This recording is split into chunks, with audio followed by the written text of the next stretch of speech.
Welcome to the No Fear podcast and the No Fear live broadcast. I'm your host, Tony Lauer.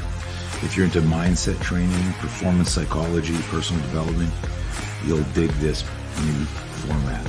No Fear Live is a unique broadcast, and it's different from the No Fear podcast. We decided to go live because we wanted to create the opportunity to interact with people like you all over the world, where anyone can log in and ask questions, and in some cases, you may even get invited into the show. The great thing about the live broadcast is that it's much more personal for the listener. That's you.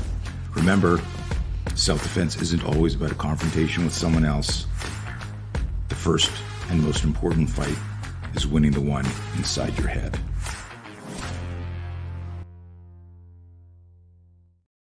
All right. Hey, everybody. Coach B here, and I've got a very, very, very special guest. I don't usually say very three times, but Greg Nelson is with us. Greg, welcome to the No Fear podcast. Thank you very much for having me. Looking forward to this next hour and a half. Yeah, it's cool. Most of my audience, it's been diversifying, but most of my audience, of course, are hardcore martial artists, law enforcement, military, and most should know who you are. You're one of, I consider, the OG guys, in the industry, and you're still pumping out content. You make me look bad, and I pump out a lot of content too. But you always have stuff coming out. For people who don't know who you are, I'm gonna have you do a brief background, so to speak, but it'll come out in our conversation, come out in the story. But I just want to name drop a little bit. If you've been around the martial arts for a couple of decades, Rick Fay, Dan Inosanto, Chai Sirasuti, Eric Paulson, Hickson Gracie, Pedro Sauer, and like tons of other people that have been your teachers, mentors, coaches, have become friends with you. You're truly like an OG of the martial arts, and it truly is a real pleasure to invite you here. I've been a fan of yours for a long time, and it's amazing that our paths haven't crossed over the years for as long as we've both been in the industry. So, anyways, yeah. Welcome to this event. I want to do how I do these is just a conversation. Perfect. And I'm hoping that people online, if you're online, tag your friend if they're old school martial artists, and pop some questions in here and make that more interactive. Greg and I are going to talk for a little bit, and then we'll look and see the comments and see if there's any questions. So my origin story, like for getting into martial arts, was kind of interesting. I grew up in the 60s, and like every guy fought, right? Whether it was Mannix, Street to San Francisco, the original Wild Wild West, every male character solved every problem by fighting. And I was fascinated with that stuff. Like you, I wrestled as a youngster, as a competitive skier, but I got jumped. And that's what led me to the arts. I was 12 years old. I got jumped by kids a few years older than me. And there's a big difference in strength and size between a 12-year-old and a 15-year-old. Went home, told my dad, and I said, Dad, I got beaten up by two guys, and I'm afraid to go to high school now. And because they said, welcome to high school, and beat me up. And so that got me started. Do you have a dramatic origin story? Something that happened? Were you a bully? Were you bullied? Did you? I know you wrestled and did gymnastics and stuff, but what got you really going with the martial arts? I always tell people that my first both martial arts instructor, self-defense instructor, and tormentor was my older brother. He was 6 years older than me, really strong. All right. And of course, like an older brother, he was going to test, but then I was like the younger brother that kept on poking the bear. Of course. And so over time, he was not only the guy that would pin me in the blankets and give me the shots and do all that stuff, but also he was my number one defender if something came up. So we started out young, and he did, Taekwondo, not like super serious, but just did it, and was a fighter. Ended up, he through college and through his growing up was a meat lugger and just doing Oh, all wow. sorts of hard labor. I mean, meat lugger, stockbroker, business owner. Now he's a truck driver. I mean, he's been through everything, but he was kind of the guy that was always there and the one that kind of, I better figure out how to deal with my brother. And so Right. it was kind of that perfect storm of there's my instructor, but there's also my big Nice. older brother that's gonna push me to limits. Nice. Does he still train, like in dabble in martial arts and stuff? Yeah, when he comes into town, he'll jump in there. But right now, the last couple of years, he became a truck driver because he wanted to see the country and drive Nice. all around. So there he is. There you go. Is he? I don't. You know, I've got two siblings, and we're close, but we're not that close in that way. Has he ever said to you, "Holy shit, Greg, I'm proud of you. Look what you've done." You have that type of relationship because you've done everything that any coach or martial artist could want to do. Oh, yeah, definitely. He's the guy that's not only my greatest supporter, right, but he's also constantly challenging me, and still to this day, still poking back at each Nice, other and having fun with it. But yeah, he's been there through kind of everything, the thick and the thin, at the beginning and the end. nice. That's so cool. So I alluded to this for those of you. Again, I'm assuming any of my like old school, like I know I see George Foster's on here. He's always on here. Guys, if wherever you are in the world, please say hi. We got a guy from London, New Jersey. There's 9 or 10 other of you on here. Pop in here, but when I say Greg's done everything, uh, you know, I listed some of the most famous martial arts in the world that he's trained under, and he's competed in wrestling, judo, Muay Thai, BJJ, submission grappling.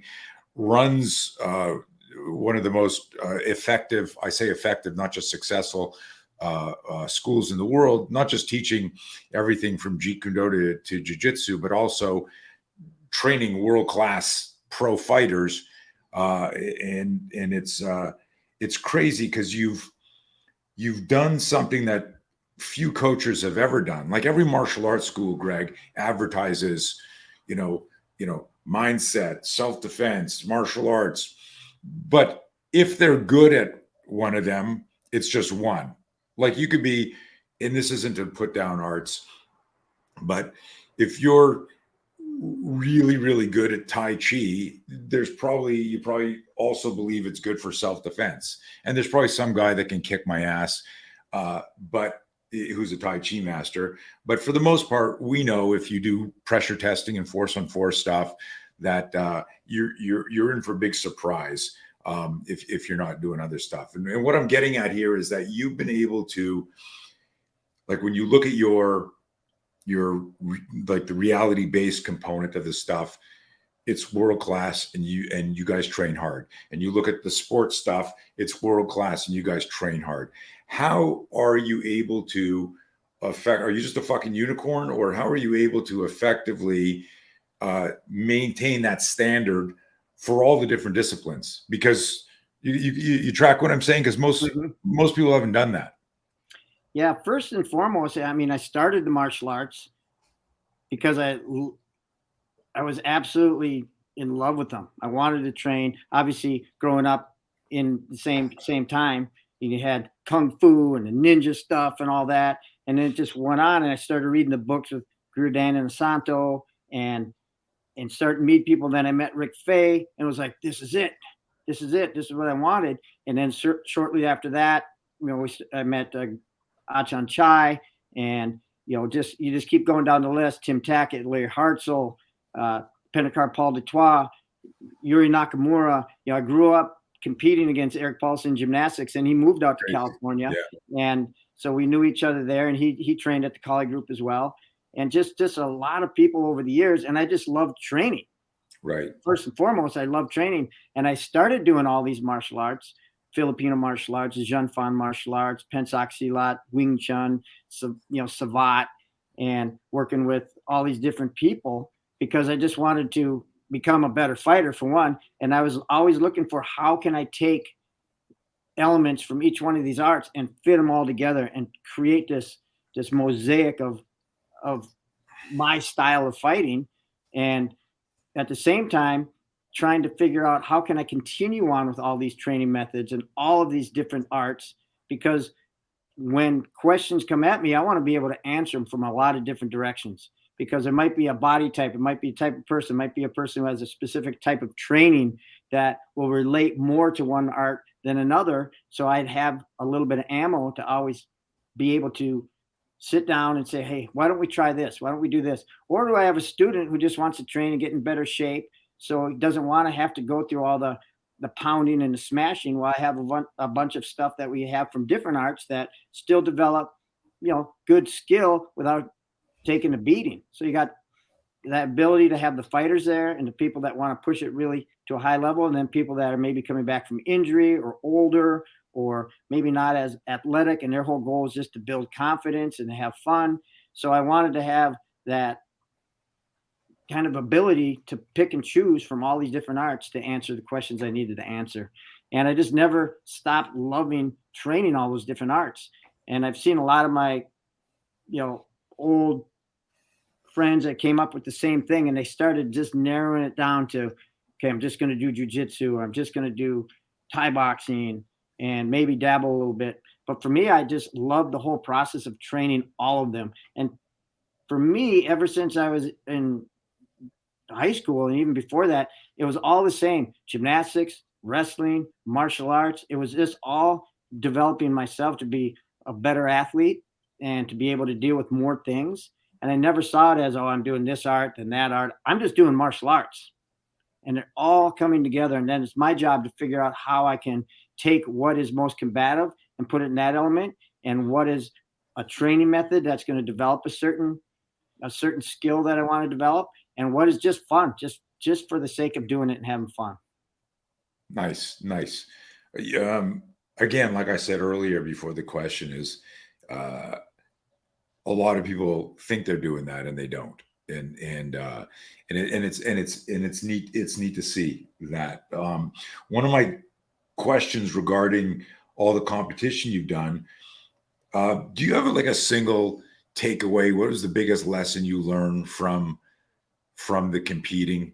That's kind of like a vague question, because there's so many things that you can learn. But I guess where I'm going at it, let me tee it up.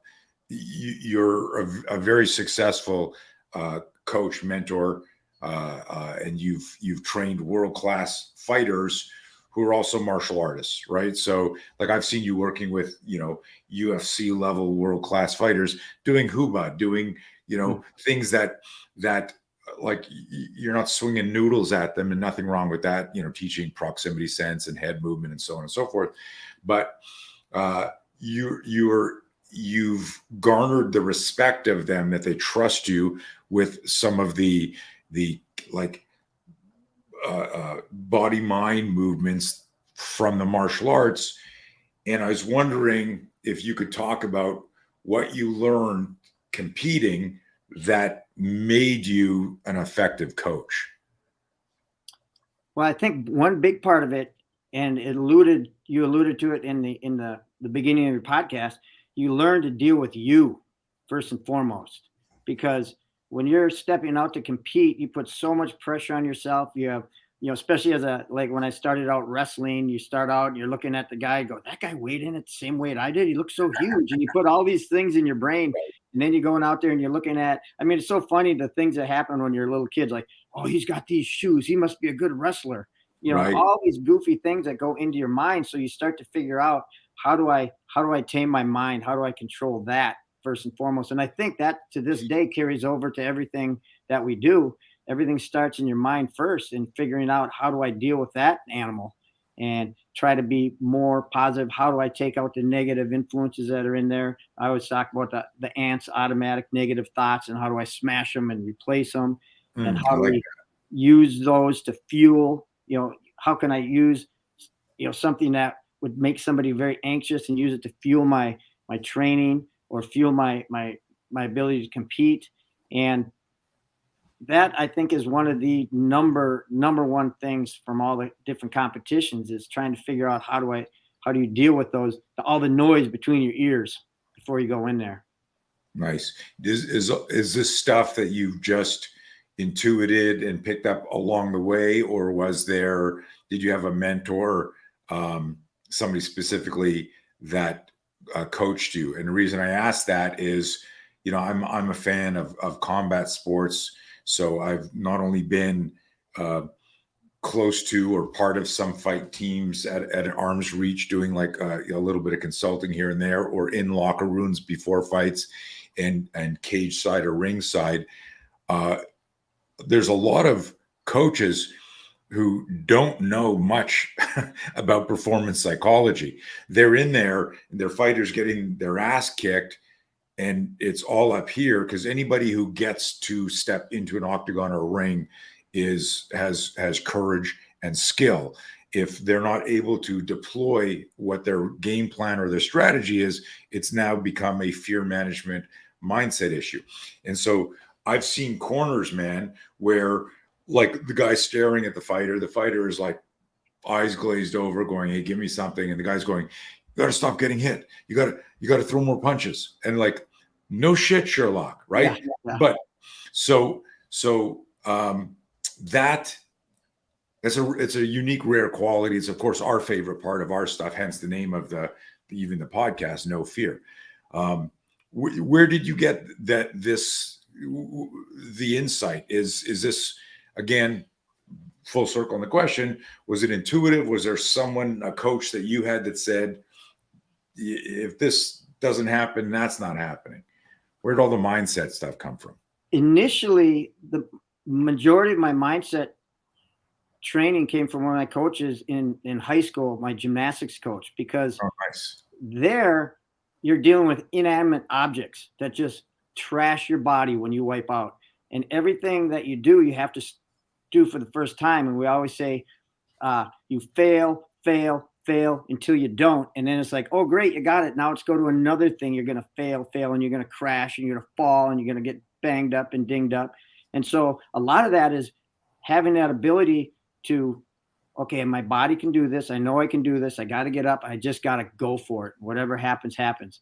And even before that, I had two coaches when I was in junior high, that every time we crashed and had like epic wipeouts, they would praise us. Man, that was the best wipeout. I've never seen anybody go for that move like that and miss it so bad. That was awesome. Get up and do it again. And you're just like, okay, I will. And you got up and did it again, and you got closer, and all of a sudden you're like, hey, I could get this move.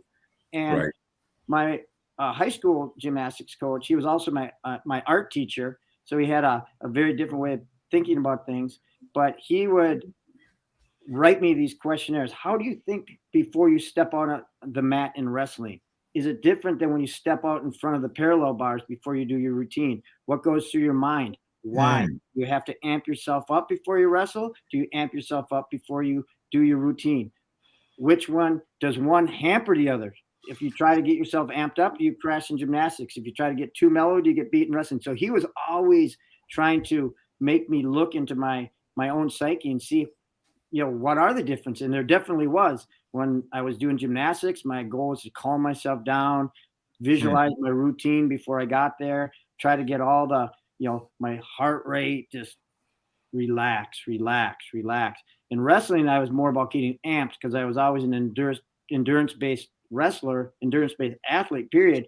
So my goal was to push the pedal at the beginning and my wrestling coach at the time said, if you're an endurance-based athlete, you want to become friends with fatigue, because if you're tired, the guy in front of you is dying. So you want to push yourself to the point where you're tired, and you're going to feel all that person's energy come out of their body, go into yours, and you're going to have this rebirth of energy constantly. And so it was always, those first couple of coaches in high school that really shaped how I looked at things. And really it was gymnastics, because, you have to go up there and do something for the first time. And that I'm on a high bar. When I release this high bar, I'm going to be like 9 feet in the air. There's a bar underneath me somewhere, hopefully, or I'm hitting the ground. All right. And so that was the big part of it. And then it just kind of stemmed from there, trying to find other, when I went to college, you work with sports psychologists a little bit more because they're getting you prepared, because everybody that's now in that room. Nobody wants to lose. They're not used to losing, and only one guy gets to start on that team. Right. And so it's always this, you're going in, you know, you're going to have a tough day. It's going to just be, you know, a dog eat dog environment, and you just got to persevere. And then when you compete, well, now you're going against other people who are doing the same thing. And now who mentally is going to be more, you know, at ease with who they are when they get on that mat, you know, and that was a huge thing. So step by step, I just started learning more from different coaches, from different martial arts, but a big part, you know, a huge part of it was my gymnastics coach at the beginning, just, you know, figuring out how to manage that fear of doing something for the first time and learn how to fail and get better at failing. That was when you were a teenager? Yes. Yeah. That's amazing that you had a mentor like that, because, I mean, I grew up in Canada, so we didn't have a strong athletic program. You know, I was just talking about this on a recent podcast where, you know, almost anything you wanted to do at a kind of a more serious level was extracurricular. You had to, you know, sign up, pay, go somewhere. It wasn't part of the school system, which is a real drag. But man, were you? I don't like using the word luck, but what great opportunity for you to have somebody like that, and that you were a sponge to absorb that. Because you know, there's a story that I tell in our No Fear seminar about my ski coach, who, I was a competitive skier, you know, before one of our biggest races, asked me how I felt, and I lied to his face. I said, "I'm great, coach." And he said, "Hey, watch out. Course is getting icy over here. Watch this gate, blah, blah, blah." Anyways, I take off like a batter to hell. I catch my tip again and wipe out near the finish line. But that was the story of my ski career. Was one of the best skiers on the team. I was considered one of the best skiers in Canada at a young age. But every time I competed, I could never hit that flow state. I was always going too hard. And, you know, years later, meditating and introspecting and thinking about the psychology of fear versus the physiology of fear, I realized that it was my relationship with fear that I would ask this question, Greg. I go, if I'm so fucking good, like I believe I'm good, and everyone tells me I'm good. If I'm so good, why am I so scared? Nobody ever mentored me, grabbed me by the shoulders and said, "I've been coaching you now for 4 years. You haven't won a fucking race. What is going on here? I can see in practice you're killing it." But I never had anybody around me like your gymnastics coach saying, "What are you thinking? Is this working for you? Let's talk about this." And you know, I believe my athletic, I don't want to say career, but experiences. When I was wrestling, it was funny. I smiled inside when you mentioned the shoes, because I can remember being in competitions where, you know, if somebody had the latest Adidas shoe or the latest this or that, you're thinking he must be like a sponsored athlete. How the fuck did, you know? And it would get in your head. And so we would. Yeah, I make the joke now, and I say it in a much more academic way, where I talk about how we imbue skills on our opponent that they haven't yet proven. In Big Fancy Four, we look at somebody, he's bigger than us, he's got a busted nose, he's got cauliflower ears, he's wearing a tap-out shirt, and immediately going, "Oh, this guy must be a badass," as opposed to, he doesn't know how to block punches. That's why his nose looks like that. Mm-hmm. Like, you know, somebody gave him that shirt. Like, we immediately go, we're going to get our ass kicked. That whole psychological game is everything. And it's fascinating to me. I want to sort of pivot a little bit, but obviously in the same thing. I've watched, you know, your Instagram feed. I follow it, you know, for years. You've talked about so many things in there. There was one thing I saw a while back. It's been the last month or two. I don't know if it was an interview or something you wrote, but you talked about your time working at Target and you know, looking for shoplifters, and you obviously didn't live in a retirement community. Like you weren't working in Target in Palm Beach, Florida, and like there's a 70-year-old guy with a walker just put some Mentos in his pocket. You're in a rough area. My questions for this, and tell any stories you want, but we know this, and I say this as a lifelong martial artist. I always tell people learning and practicing martial arts has tons of value, but you can't confuse the practice of the complex motor skills and technique of martial arts with managing real violence. It's a completely different animal, both in how it starts, what it does to your physiology, and a lot of the moves just don't work. They're not cement friendly. Mm-hmm. Talk about that, because my real question is this: you're this diehard sponge martial artist, and then you start working doors and Target. What was the learning curve where you went, oh, I'm going to I'll round kick the guy in the head there, and he like drops you or it just doesn't work? The learning curve of how you figured out, okay, these martial arts need to be modified for the street. So I'm opening the mic's yours. Tell us about the Target days, but specifically, I need everyone listening to this, because we've got cops, military, martial artists, people in public safety listening, and all of you. If you're not a serious martial artist, you're being taught cookie cutter. A lot of you are just taught cookie cutter stuff that's saying, hey, get to 2:00, grab the guy's wrist here, turn like that, and your partner's cooperating, and the fucker in the street's not going to cooperate like that. So go for it. Take it away, Greg. Yeah, the Target years were seriously pivotal in my martial arts journey, because I started training with Rick Fay in the summer of 1983, and we were doing Kali and Thai boxing and Jean Fa martial arts. And I was coming from a wrestling background. I was wrestling at the University of Minnesota at the time. And then in 1985, I started working at Target and at Lake Street. And it's at that point in time, it was the second highest crime business establishment in all of Minnesota. And so there was a lot of action. And so from 1985 to 90, it was during the crack epidemic, and the gangs were coming in. It was kind of a Wild West. And the fact of the matter was the 80s. And so you could chase people, tackle, shackle, and grapple them, and just bring them back in.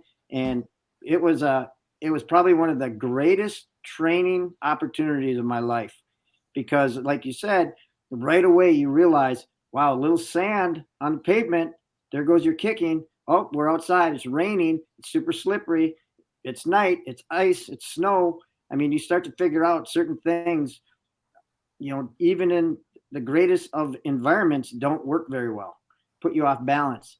And so one of the things that I think was most beneficial is the fact that I wrestled, so I could get inside and you understand the feel and the energy and the pressure, and how to mitigate the damage inside there, and how to use their pressure against them. You feel a little bit, you're snapping them, you're pushing them, you're creating angles. And then as you start to squabble a little bit more on the pavement, you realize, okay, there's certain ways I got to land. All right. Because I pick somebody up and I throw them down. Well, I'm landing hard too.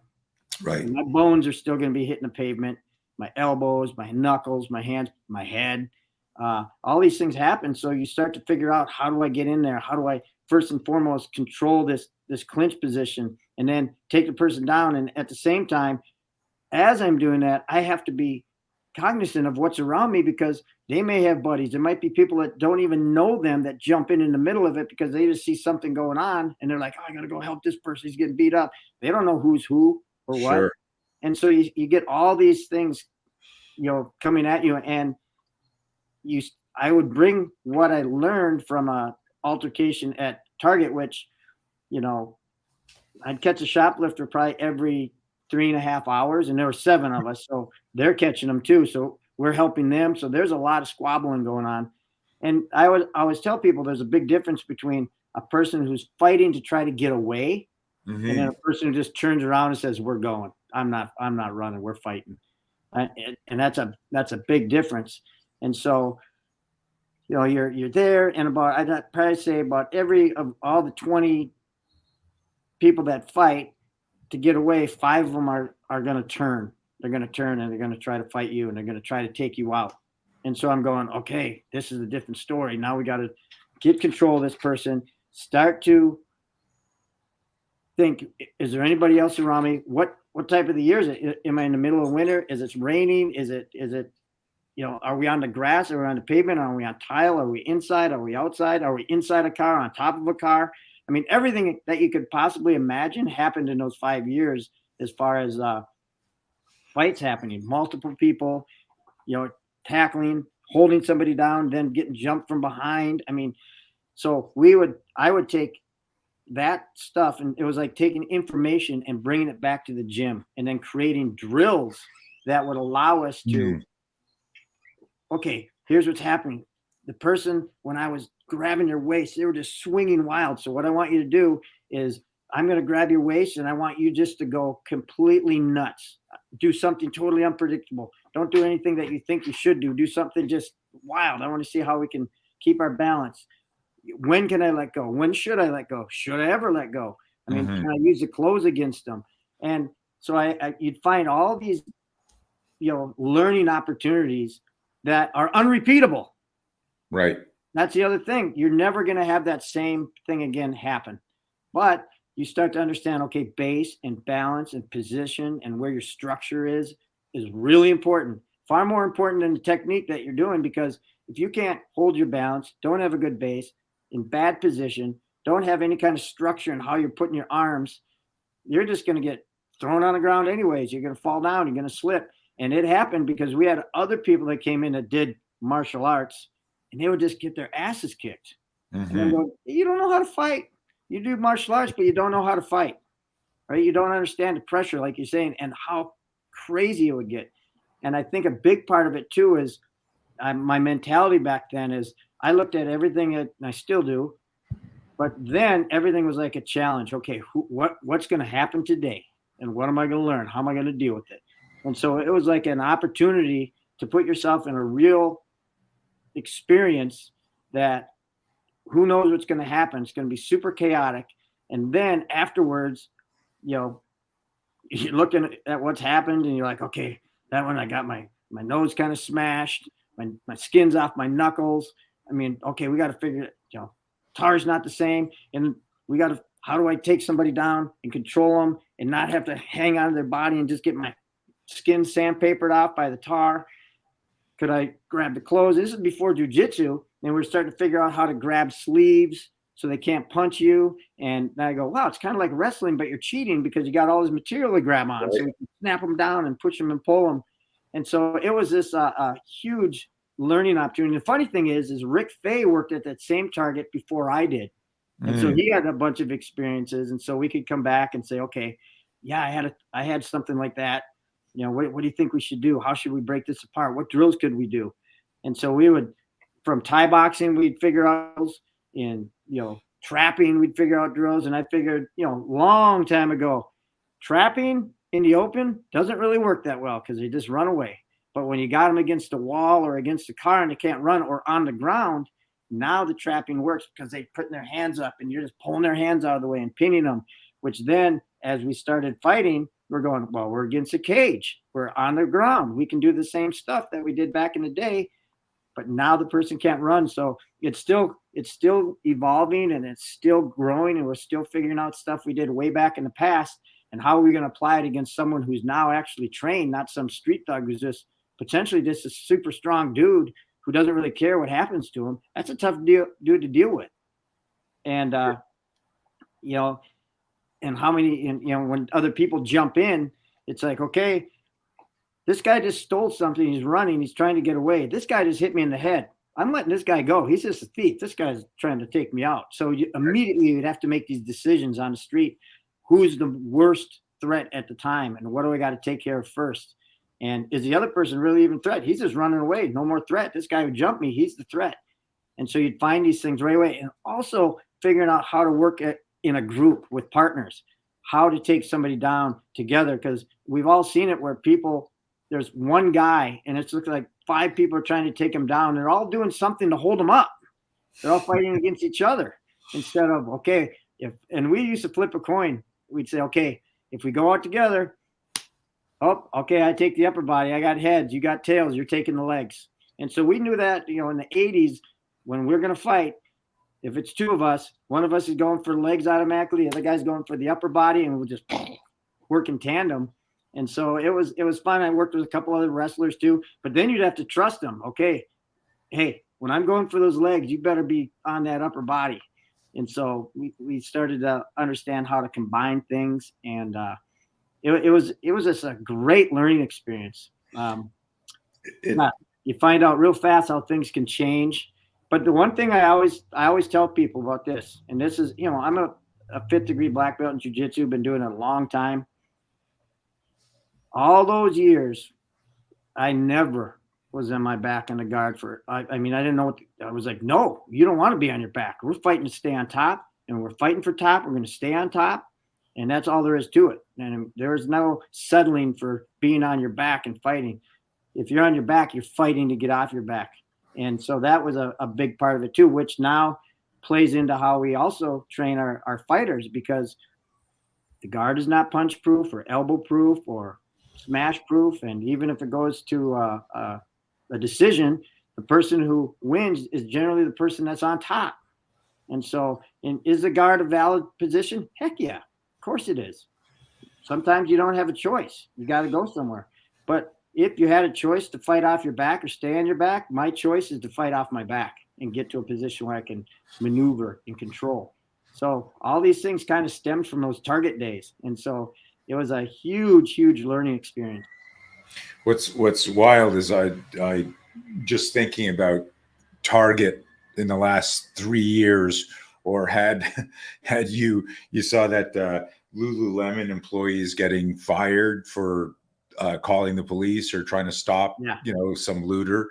Like I guess you grew up in the heyday, the mixed martial art era of Target.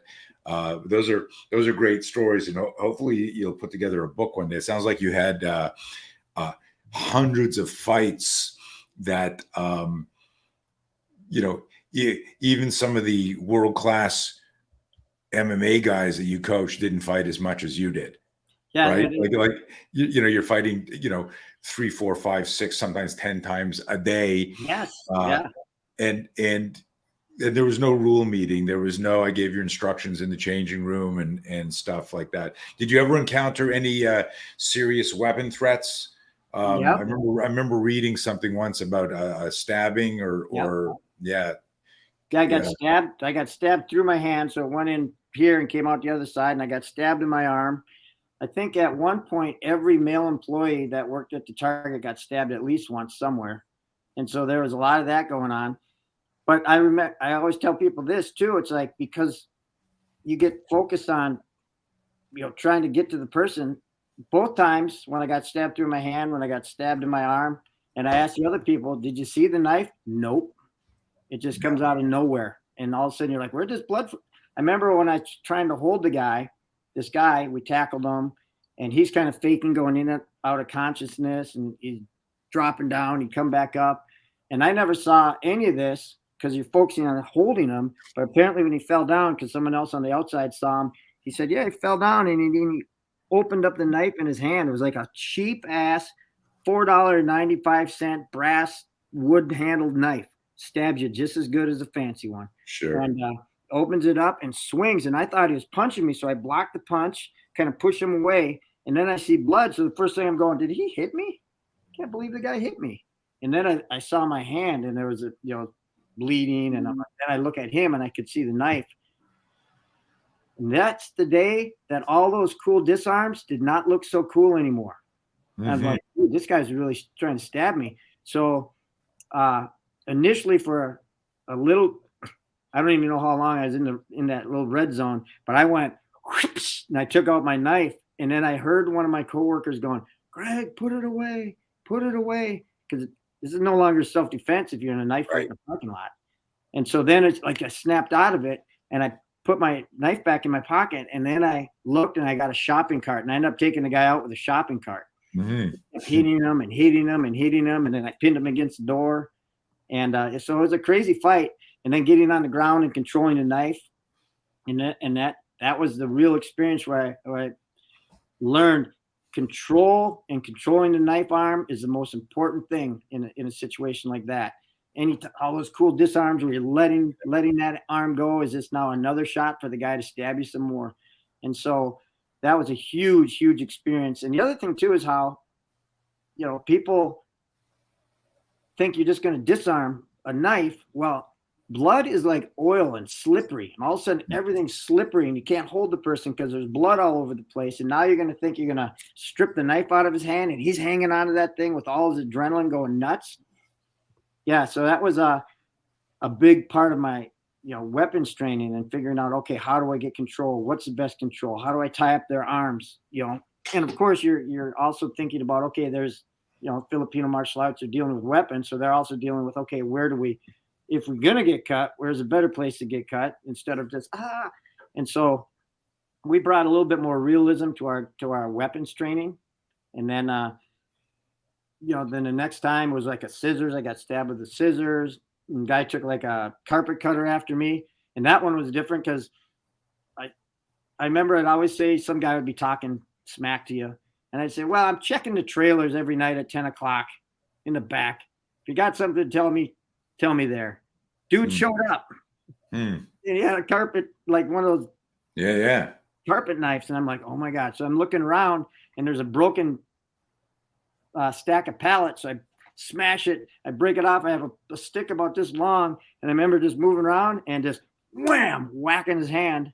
And I still remember, it's like certain things stick out, but his finger got broken straight up in the air like this. He had a big gash across his arm. So then I'm like, okay, well, then I cuffed him up to stop the bleeding. And I'm like, man, what if that pallet wasn't there? This guy was a nut. He showed up. He wanted to do damage. And so it's like, okay, learning experience. Don't tell people to meet at night behind Target anymore. Right. Let's try to avoid those situations. They're going to come. We don't need to ask for them. That is nuts. It was interesting to hear you mention about tying up the arm limb, because in my experimentation and researching, and I always try to create principles around the programs. So we talk about, if you're doing any scenario training, you want it to be realistic, you want it to be relevant, and you want to, as safely as you can, scale it for rigor so that you start to experience stamina, endurance, and the pressure of the challenges of general physical preparedness. Do I have the coordination, the agility, the balance, the stamina? And those are things that I don't know if you remember the name Marco Lala. He was also a OG Kyokushinkai fighter, but Marco's a buddy of mine, and I think he said one of my favorite lines. I've been quoting him for 30 years now. You can't fake endurance. You can fake confidence, but you can't fake endurance. And that's one thing that those fights for sure taught you. Like the Lombardi line, fatigue makes cowards of us all. But that tying up is huge. In our weapon stuff, we talk about this, what we call the 3 C's: clear, control, counter. Clear yourself from the trajectory of the weapon, control the arm limb, and then counter. And there's so many myths around gun disarms and weapon control. And my buddy Tim Larkin just posted something interesting where a guy gets, I don't know if you saw it, I just shared it, but a guy comes in, goes to rob a guy, and he's cooperating, and suddenly the robber takes his eyes off of the victim as he's rifling through to grab some money, and this guy picks up, it looks like, I think it's at the back of a restaurant, looks like a rolling pin for that you cook with, and all of a sudden, I don't have a prop here, but all of a sudden the guy's like heads down, and you see this guy go wham, and he hits the guy over the head and just stuns him. The guy like sits back, falls to the ground, and the gun drops on the ground. And the guy's stunned for a second, and then the intended victim drops this blunt object and goes to reach for the gun, but he's slipping on a slippery floor, and they wrestle for it a little bit, and then the guy takes off. And Tim's contention was, you had the guy stunned, you had some fucking big thing in your hand, like you should have immediately whap, nailed him again and put him out because he was stunned. And it was amazing because some of the comments on my page were, I disagree, I'd go for the gun because of this and this and this. And it's like, and this is, I look at that as the danger purported by most martial arts who confuse technical with tactical. And I always tell people, don't confuse technical with tactical, always be tactical. But I love all of these stories. And you absolutely need to write a book one day. That'd be insane. Let me look here. I have a bunch of questions for you. Here's an interesting one because I've seen a lot of coaches who they're sitting in a chair, they're 70 pounds overweight, they're leaning on the ropes, yelling at people. You're still in there getting. I appreciated the thing, I think you posted it yesterday, where you look like you're being electrocuted. One of your students is drilling you in the head. Your fucking hair's all over the place. You're still in there mixing it up. You're still there as that 14-year-old kid exploring martial arts, doing that, but you're also coaching. And I knew for me, and it was because of, and this is part of what developed the whole No Fear program, is I never liked competition, wrestling, gymnastics, tennis, skiing. I never liked it because I never had, I'll just say this, I never had coaches, I had trainers. And I differentiate the difference as this. Like your teacher, your trainer tells you what to do. Go over here, run this, do this, pick this up, do this 10 times, blah, blah, blah. The coach is always about performance. The coach might have the skill to say, hey, I want you to put your thumb over here. I want you to, here's a hook grip when you're doing your deadlift. Move your feet wider. The coach maybe is giving you some of the technicalities that'll help the body's like engineering work better. But it's only so that's what I call the technician part, the trainer. The coach is all about psychology. The coach is what your gymnastics coach was. And I make this joke where I told you my skiing story, that my ski coach wasn't a coach, he was a ski instructor. He never pulled me aside, put his arm around me and said, hey kid, what the fuck's going on? Like, have you noticed that you wipe out like every time there's a race? And again, it was always like, man, that was so close. You were going so fast. And people could see it. It was almost like when you would wipe out in gymnastics. The difference is I didn't wipe out in practice. I was acing everything because I didn't have the pressure of worrying about the victory or letting down my parents and all that. So where I'm going with this is I knew that I would always be a better coach than I would be a fighter. And that led to my decades exploring the difference between the psychology of fear and the physiology of fear, where everyone talks about fight, flight, freeze, blah, blah. I was more into how do I enhance your performance? And so I knew when I was like 15 years old that I wanted to teach. And I also knew this, I heard this years later, it's a Latin expression. It goes, qui docet decet, those who teach learn. And I knew that every time I taught, and this is one of the reasons why I was always so passionate. An hour class was always 2 hours. 3 hours seminar was always 5 hours. I knew that the more I taught, the more competent I got. Not confident, competent. And so I would always thank my audience, my student, for the opportunity to teach, because I knew that it was forcing me to show up and learn more. So my question of all that preamble and all the substance behind that is, when did you know that you wanted to coach, or did it happen almost accidentally because, like you had so many sparring partners and training partners that someone said, hey, Greg, I want to fight in this competition. Would you work my corner? Like, what was that evolution? Because you've worked with world champions and you just cornered last weekend, didn't you? Yeah, we're getting cornering, and we just had the UFC the other Yeah. week, another one coming up. Yeah, so Yeah. So always I mean, been you're there. still there. And a lot of people aren't good at it, like I alluded to earlier. But was it just a natural thing you found yourself doing, or did you go, I love coaching?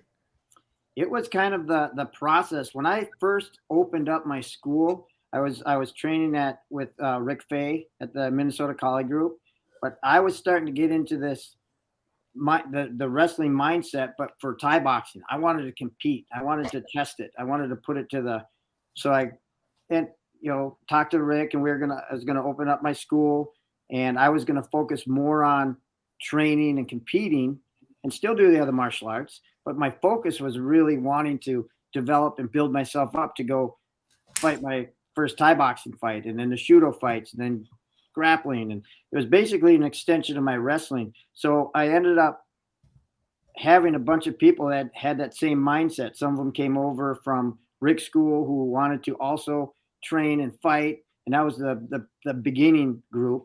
And then my whole mindset was, I want these people around me right now. I had a 40-hour a week job, so I was working so I could pay my rent, so I could have people come in that wanted to fight and wanted to train to fight. And so then when the fight started happening, I think my first fight, I was also cornering a fight. So I cornered a fight because that's what we did. We trained each other, we pushed each other. I kind of led the group. Here's what we're going to do. This is what we're going to do today. And then it just kind of built up from there, and we started getting more competitors, more fighters.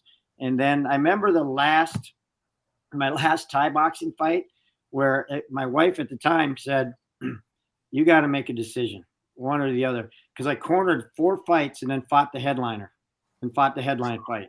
Nice. And my mindset was like, yeah, but you're in the corner just giving positive reinforcement and keep your hands up, move around. All right, that's it. And then, okay, breathe, breathe. So you didn't have to sit in the back thinking. Right. And so it ended up working out really well for me. But at the same time, you get done with that night, you're just like, man, Sure. that was an emotional and physical and mental just vacuum just coming out. And then trying to train everybody and then trying to also compete was that was a little bit tougher. But for me, I loved training, still love training. And comes back to also way back, I was going to bring this up earlier, another person that was kind of instrumental, never met him, but I read his book, was Dan Millman, The Way of the Okay. Peaceful Sure. Warrior. Yeah, me too. Yes. And Loved so he was a gymnast and a martial arts guy. So I'm like, God, this is like me. And I read that book, and it's like, yeah, we got to connect the mind, the body, the soul, the spirit. Everything has got to be connected. And so those books are also something that kind of shaped the way I looked at training. And so and one of his expressions was, training is the heart of the athletic experience. Mm. And so I kind of use the same thing and say training is the heart and soul of the martial arts experience, right? You're training, you're trying to get better, you're always pushing yourself, learning, continuing to grow, taking things that you've learned or that you've cornered people and they've done, and how do we bring that back into the academy to help other people develop their skill. So I always liked teaching. I started a school because I wanted to teach martial art. I wanted to develop fighters. I wanted to build people up.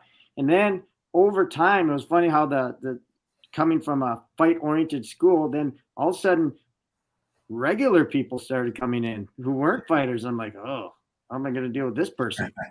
And then I remember it's like people would come in and just be shaking watching us train. And I'm like, gosh, I maybe have to have a little bit of a ramp, because our old trial program is, hey, you make it through the first week, you're good to go. You know, let's go light. Yeah, let's go light. And that was tough back then, and so I started kind of steering myself more towards the coaching thing, because I started getting more fighters.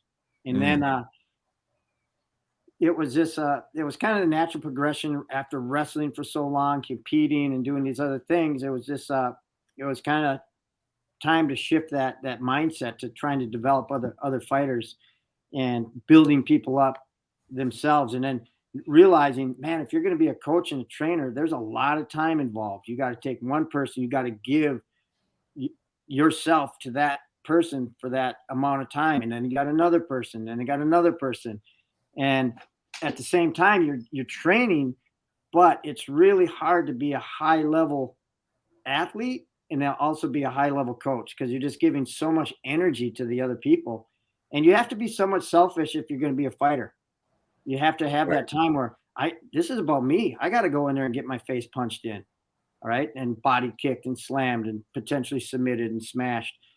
Man, if I'm dividing my attention and my training to also coach, that's going to take energy away, and energy is it's not limitless. Sure. We got so much. And so it was kind of a mindset that I started to have as I started having these younger fighters coming in, and they're like, I go, yeah, this guy's got it. I got to, I'm still training these other martial arts, and I really want to develop them. I want to see how far we can pick those people up. And then that was kind of the veer off. And I started just continuing to teach, but I was always sparring and always grappling and always in the middle of the training. And so that was kind of where I got my fix to, okay, I can still be really competitive because I have a bunch of competitive guys around me. And you're walking out of there and you're like, man, this felt like a fight today. And I was also doing some really high level demonstrations with my old training partner, David Leach, who's now he's now a movie director in Hollywood, and they started out doing all stunts and fight choreography. And he's one of the co-owners of 8711. If you watch Nobody, Atomic Blonde, just hundreds of action movies. Those are the guys that do it. All those raw, Born Ultimatum, all those raw fight scenes, they brought realistic fights. And part of it was how we did our demo. We did live blade. I mean, they weren't sharp, but they were like saw blades because we're hitting these steel swords back and forth, and everything was full contact. And so we brought these demos up to a super high level, and then we did them in front of hundreds, sometimes thousands of people. And that was like getting that same feeling of, okay, we got to go out there. And a couple of times I missed and I got cut and blood's flying everywhere, and you just keep going till the demo's over. And so that was where I got that fix there too. He ended up, David ended up going out to Hollywood and just running that gamut all the way up to, now they own a production company and doing all the high level stunts and directing movies. And I stayed on the martial arts end of things. And last part of the question that I had no control over is when I got cancer. That just took everything out. Now I couldn't fight. Now the fight was all within. Right. Now the fight was 100% me dealing with that. And when I came back, I didn't have, I was 37, so I was still young, but it was now I had to recover and I had to come back and didn't have the same athleticism as I had before my cancer. And it also taught me how to teach better, because now I had to relearn how to do all these things that I could just naturally do before. And so I started learning tricks on how to figure out how to move. So when someone come up and did the shrimp move on the ground and their feet move and their body does it, and I go, I get it. I was there. So here's a little trick. Here's some more tricks.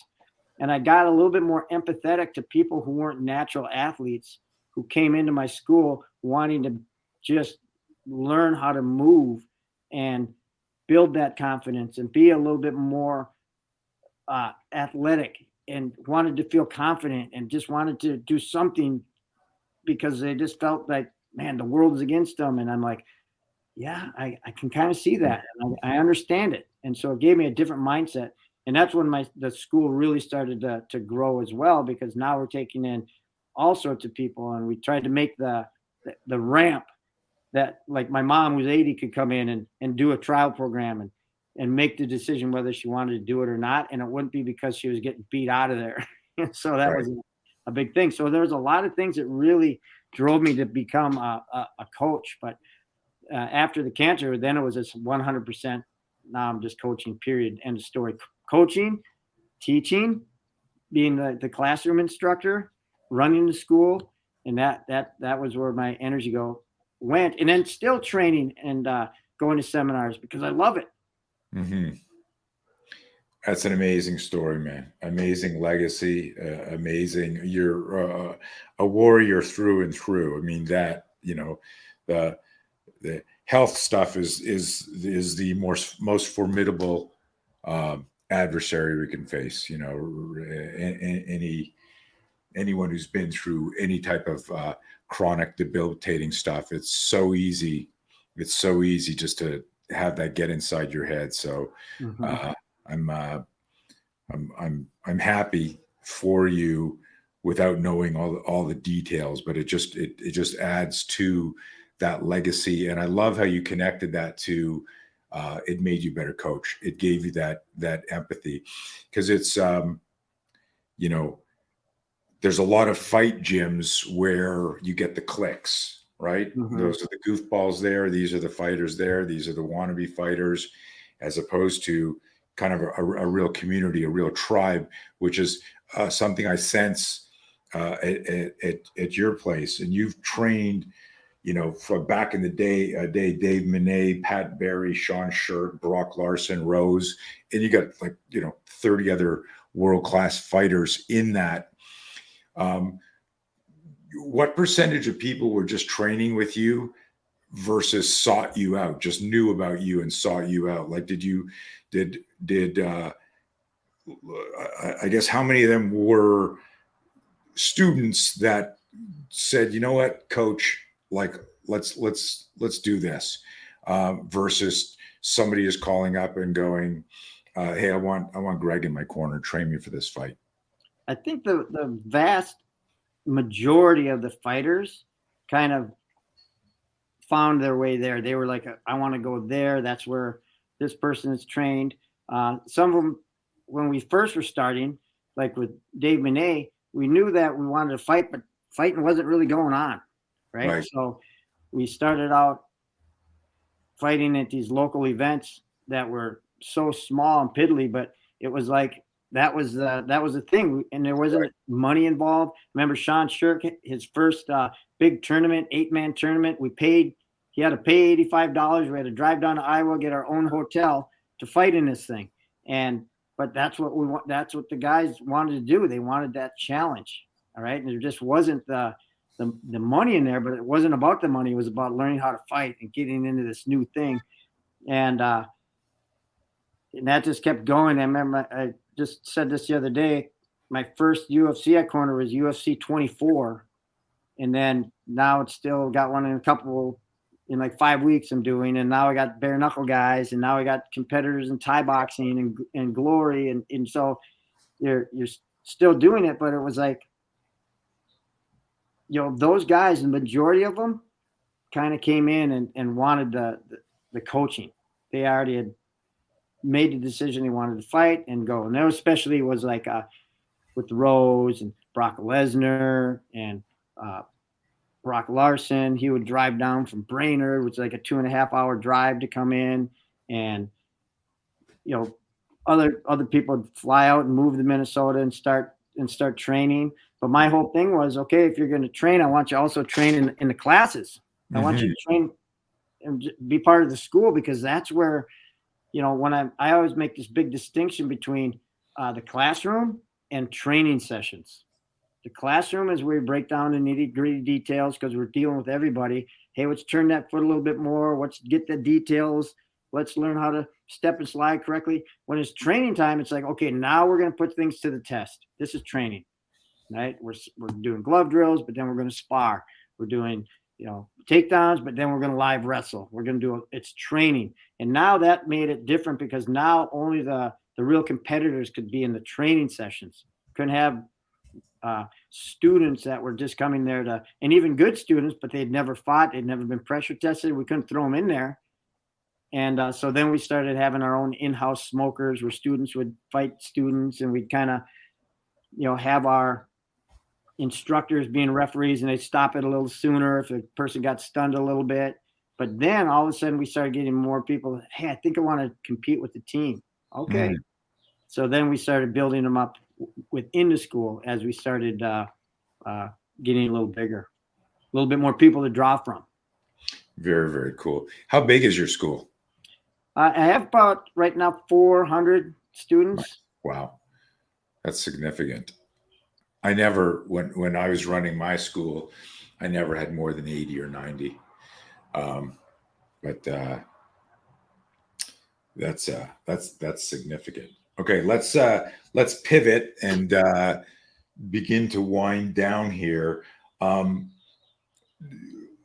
This is something that it's interesting, like listening to you.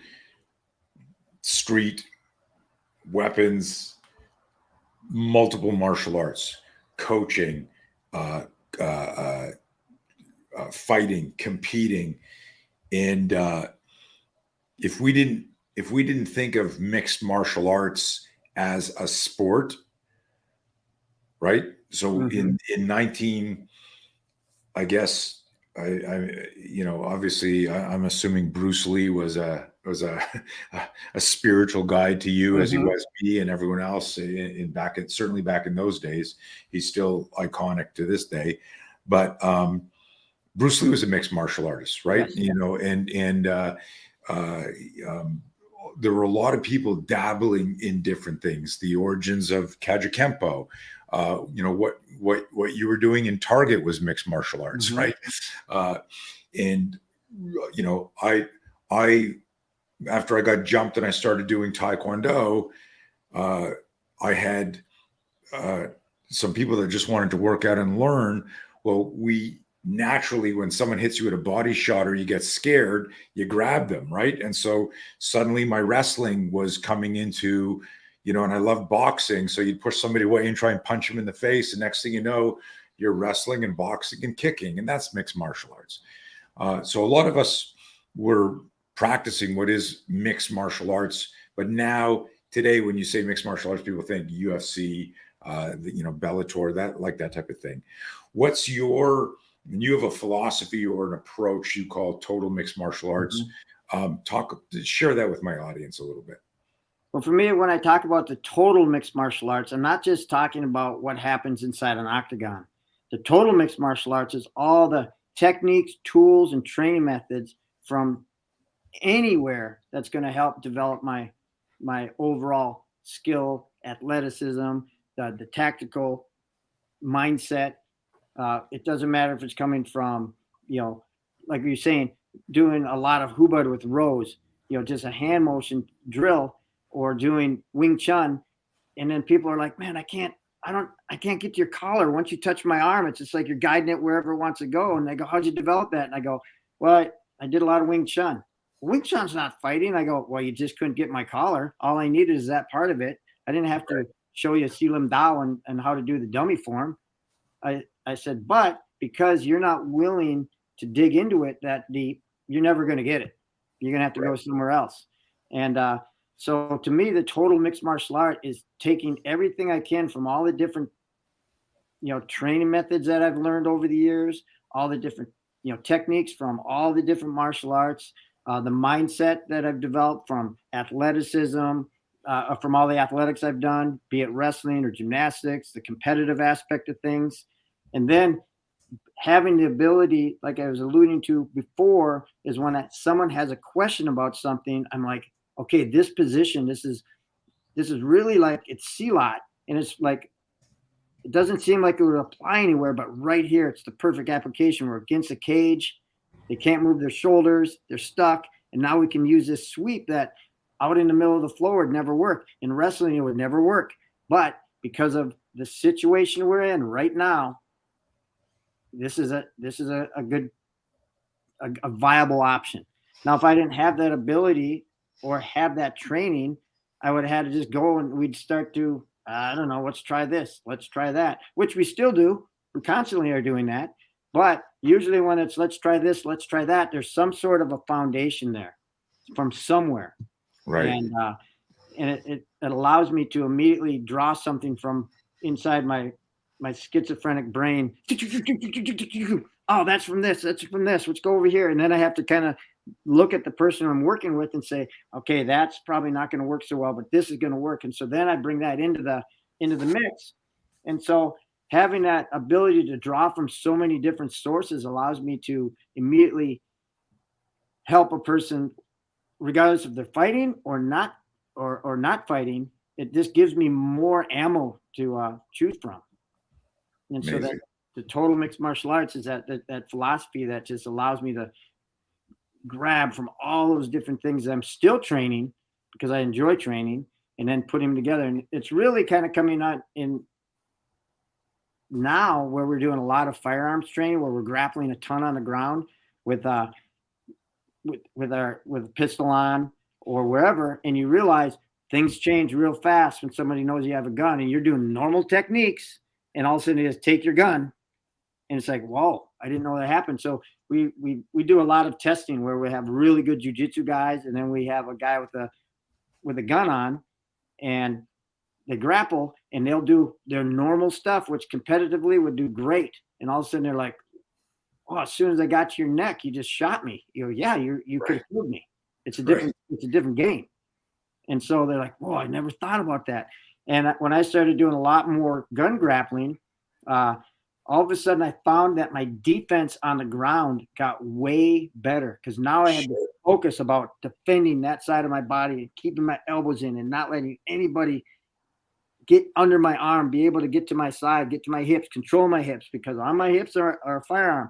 And so it then made me think differently about my defense and on the ground, and how do I focus on what side. And I was like, okay, what if I had a gun on both sides? Now I'd really have to defend.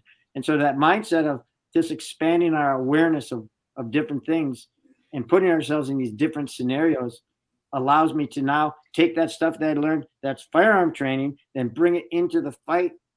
And how does that apply? And that's kind of I think where one of my biggest gifts happens to be is, how do I take something from like Hubad or Wing Chun and then bring it right into the fight world really fast. And just because of all those years of training and being able to dissect that movement for that one little piece that we need right there. And so that's why I talk about the total mixed martial arts. Love it. Okay, couple of wrap-up questions, and then we'll take a couple of questions from the audience. This is just kind of give you a no comment, yes, no, could be short. I mean, you've been around forever. What's your pet peeve about the martial art or self-defense industry, or do you have one? All the bullshit. There's so much bullshit out there as far as this technique, that technique. And you see it, as you talked about earlier, you can see right away that person's never pressure tested it. That you can see it. And to me, it's like, if you're not willing to go in and put yourself a little bit on that chopping block and try it and really contest it, it's a fantasy world. Good. Agreed. Completely diametrically opposed. What's your favorite thing about the martial art world or self-defense industry? Well, the martial arts is just the ability to train your mind, your body, your emotions, your spirit to become just a better, more effective human being.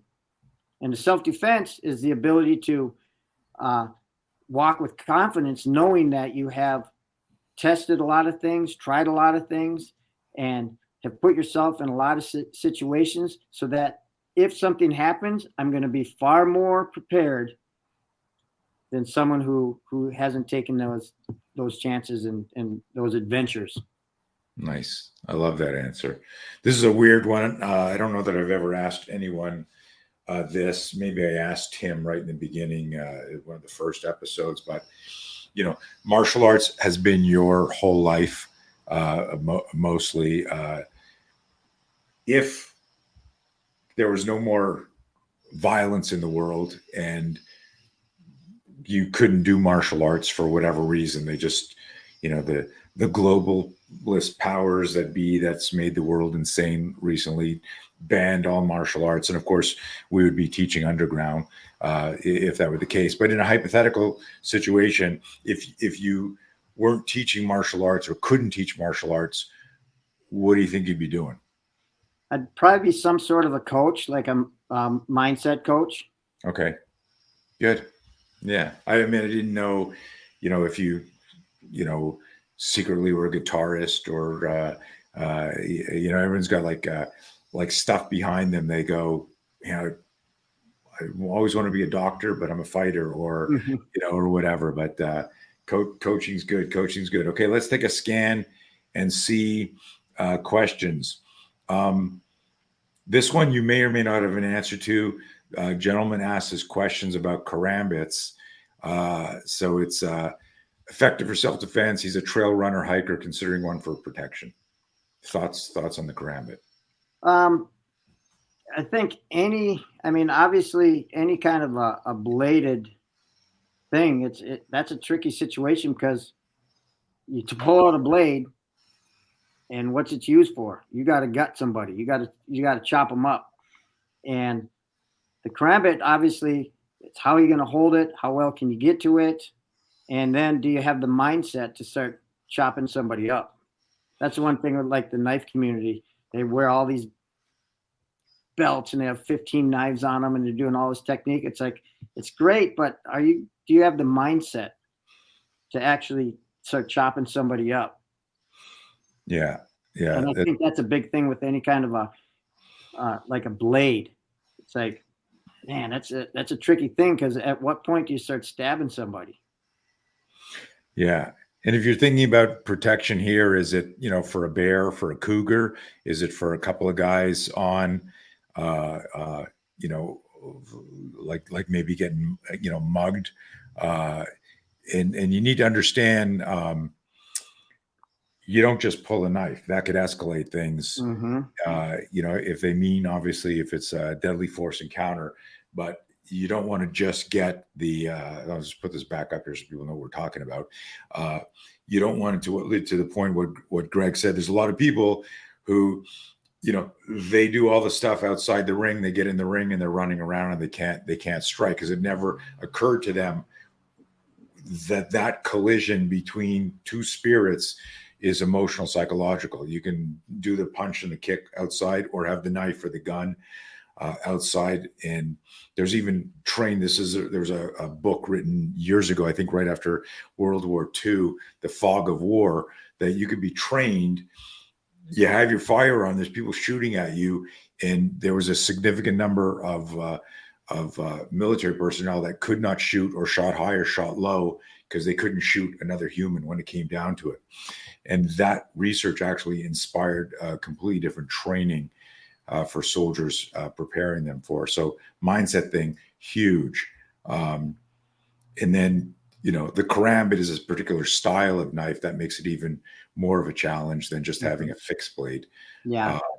I think too, like a lot of the firearms training that we do with Todd Fossey, Integrated Defense Strategies. He has this little moniker. We're not gunfighters. We're fighters that happen to have a gun. Nice. Because once you pull the gun out, it's a different world now. But if I learn how to fight, maybe all I need to do is be able to fight to get away. Now I don't have to pull a gun. I don't have to do anything of that nature. I know how to fight, and I don't have to go to something external like a knife or something. I have to immediately have that mindset that once you attack me, you're getting all or none. It's like, boom, I'm going. And I have to know, is my goal to escape or is it to take this human being out? Most of the time in self-defense, it's to try to escape. Yeah. Yeah. Gang, you've heard me say this over and over again, but force must always parallel danger. You're not just doing something because you wanted to do it, or well, that's what I was taught to do. You got to make decisions in real time. And a good exercise for everybody, and all our law enforcement friends listening to this understand this, but take any scenario, and it could be somebody grabbing you, it could be somebody swinging at you, it could be somebody threatening you, and force yourself to contemplate different options from running. And I always say this, and guys have a hard time with this. It takes courage to walk away from a confrontation. Your pride and your ego are you drawing you in there. your whatever narrative you're playing is drawing you in there. And in our world where people are fucking nuts and people are even the nicest thing is we live in a litigious world. Big fancy word for everyone suing everyone. Why would you fucking want to get sued because of an altercation? Mm-hmm. Friday night you cut somebody off by accident or whatever. But most people, I've told this story before, where we were doing scenario training. It was the 80s, and I told everybody, okay, the confrontation is going to happen at this end of the school. As soon as you can break contact, I want you to sprint away. And if you get to where the juice bar is, it was about 30 feet away, that was safe haven. That was, an exit, a cop, a bouncer. And gentleman puts his hand up. Larry looks at me and he says, hey, with all due respect, Mr. Blauer, we came here to learn how to fight. I think we all know how to run. And I said to him, Larry, the fact that you won't even entertain running in a scenario means you're probably not going to run in the street. This isn't about the biomechanics of running. It's about making a decision. And we would do that stuff like back, even my videotapes for Panther Productions that we released in the 80s, we would have drills where it would be de-escalation, quick hit, and then fuck off to break contact. And it was really counterintuitive for like the sparring mindset or the self-defense mindset. So great stuff, man. I learned a lot, certainly about you, the man, the myth, the legend. It's so good to meet you finally. I've been inspired by your work for years, all the people that you've inspired and coached, and the fact that you're still up there posting shit every day, showing us old timers keep moving. Greg, thank you so much for being on the show. Is there anything that you'd like to share with the audience?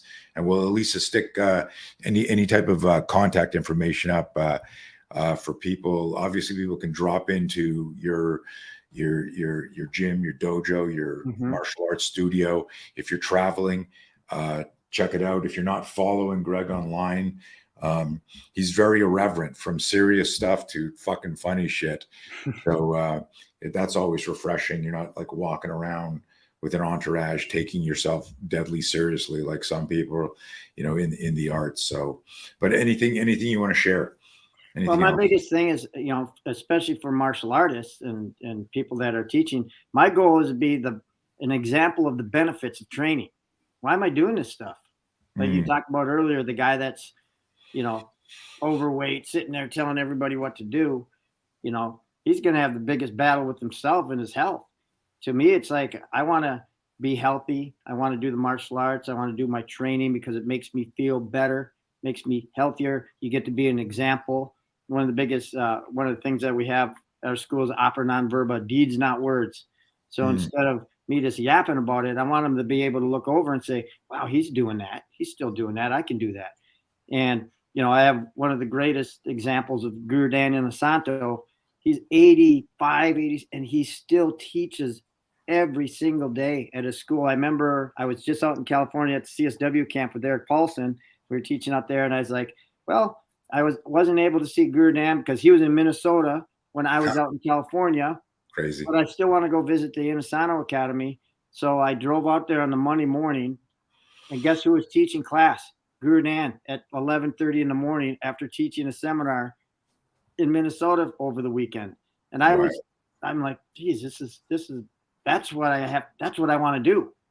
I want to be that. I want to be the person that teaches and be able to affect people's lives until not. And I think that's also what keeps him going, because he's doing what he loves, and what he's found that builds him up is that ability to go out and just keep teaching and keep training and keep moving. And he told me a long time ago, once you stop, that's when things start to get bad. So just my thing is to keep training, have fun, and kind of paraphrasing from Dan Millman, training is the heart and soul of the martial arts. It's the heart and soul of athletics. It's the heart and soul of who we want to be as a healthy person.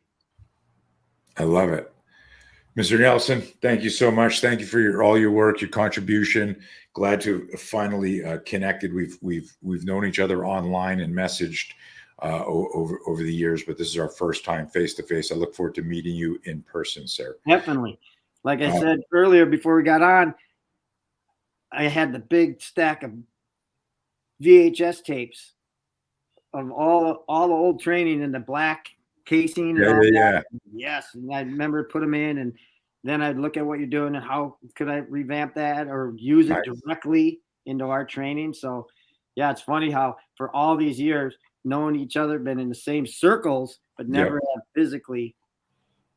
Oh, but maybe better late than never. I appreciate that. Stand by. I'm going to end the broadcast. Thank you everyone for listening.